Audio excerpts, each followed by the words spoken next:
the vice president, Joe Biden, minutes ago, calling the allegations made against Donald Trump, quote, the textbook definition of sexual assault. Now I want to bring back in our political panel. Kayleigh, let me start with you. Today, Mr. Trump said his accusers, these 4 women who have come forward and given these accounts, he called them, quote, horrible, horrible liars. Do you believe these accusers who have come forward accusing Mr. Trump of sexual assault?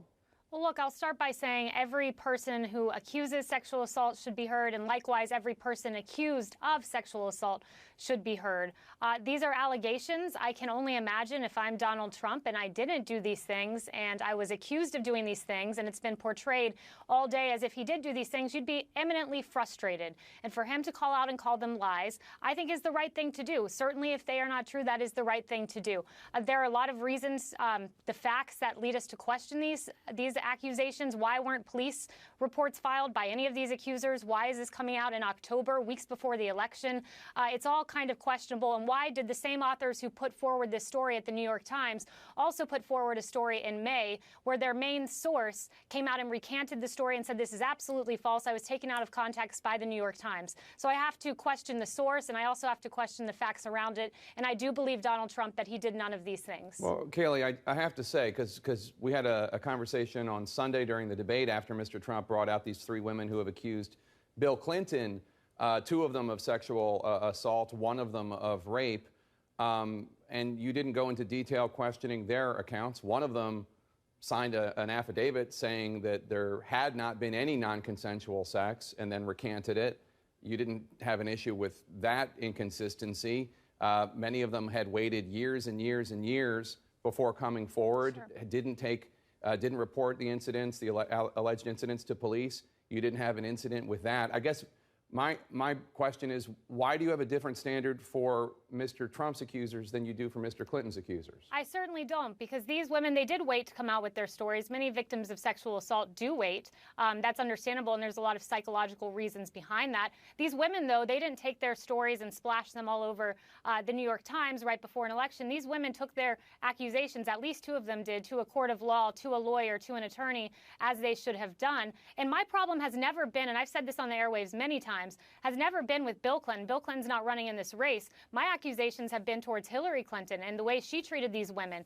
And she was confronted with these allegations on a debate stage, and she didn't deny them. So we have one candidate in the race who's fully denied the accusations leveled at him, and we have another one who hasn't. So I'm not here to litigate Bill Clinton's sexual past or really Donald Trump's. And I think it's sad for the voters that this is the kind of dialogue we're having right now. Okay. Just for the record, of course, sexual assault is not sex. But Josh, let me ask you, because you reported pretty extensively that Trump's campaign chief, executive officer Steve Bannon, is hoping to, quote, turn Bill Clinton into Bill Cosby. Explain the strategy. Well, I think that Trump's psychology doesn't allow for him to be on the defensive. And, his motto is, when you hit me, I will hit back harder. And because these charges are sexual assault, sexual violence, they have homed in on this idea that, Bill Clinton is guilty of the same things and worse. Hillary Clinton enabled him.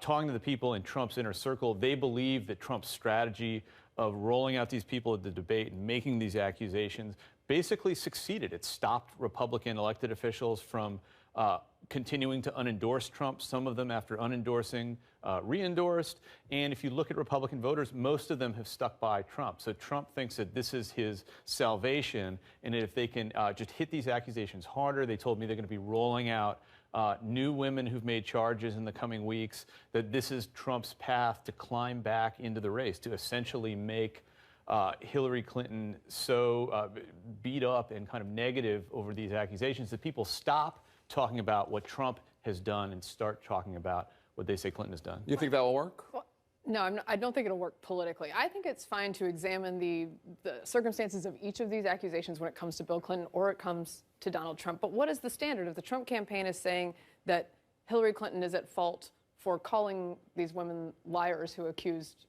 Clinton, and then Donald Trump does the exact same thing, then who's at fault here? And I think the problem is, politically, for him, he's on tape saying that he does things like this, and then women say, well, he did things like this to me, and people look at both Clinton and Trump, although they don't seem to hold it against Bill Clinton politically, which I think is a shame. They look at both of them and they say, is it credible that they could have done these things? And they say, I think that the technical term is they're a little skeezy, and they believe it. One other important point here, too, about the differences in these accusations. By my count, and I could have missed something on the way over here, there have been 10 women that have come out publicly in the last 24 hours who have accused Trump, by name of some kind of unwanted sexual contact. It's been almost. You're including the women in the beauty pageants, in the, yes. in the dressing rooms? Yes. Who he didn't necessarily touch, but he went in there while they were changing. Whatever and he really knew. unwanted attention toward women of sexual and inappropriate nature.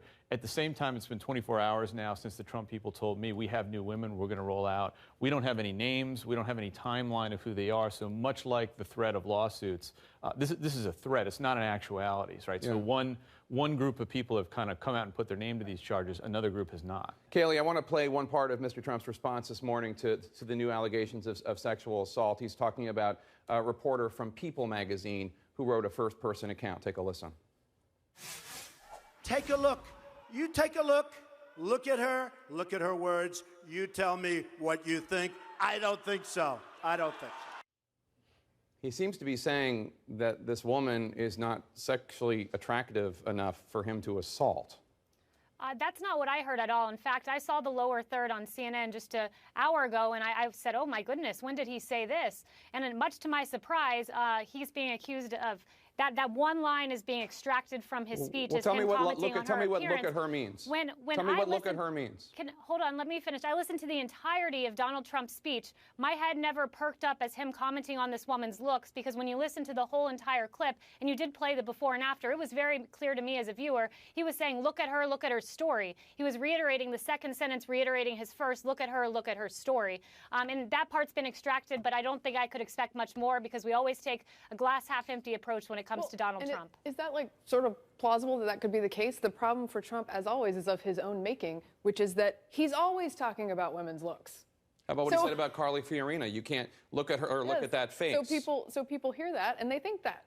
Right, it's not out of character. It's not like Mitt Romney saying it. Mitt Romney wouldn't say something like that, but... No, I mean, and it's also just the volume. If this were one isolated incident, you might think to yourself, is this right? Is this in keeping with what we know about Donald Trump? But, we're up into the double digits here, so it seems like it can't possibly be a coincidence. The bottom line is, to me, it does not make sense. It doesn't make sense logically.